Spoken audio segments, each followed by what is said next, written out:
how to transfer domain from Namecheap to Bluehost. So hello guys and welcome back to today's video.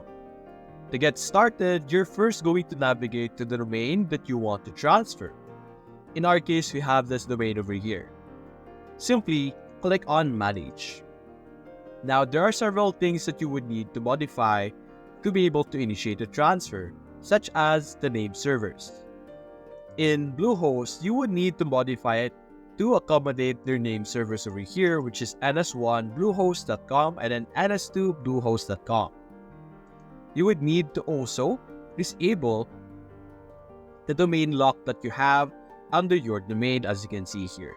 You can unlock this and click on the authorization code, so you will be able to receive an authorization code when transferring or for transferring.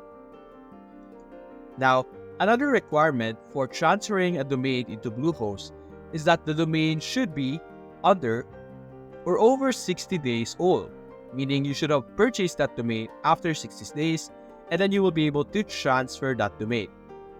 Now, I don't have a Bluehost account manager, but you will be able to easily navigate and locate your domain transfer option under the domain over here, which would be normally available when you log into your account. And then you would just need to input your domain name, your authorization key, and then you will be able to initiate a transfer between the two platforms. So that's basically it, guys. If you enjoyed this video, leave a like and subscribe. Thanks for watching.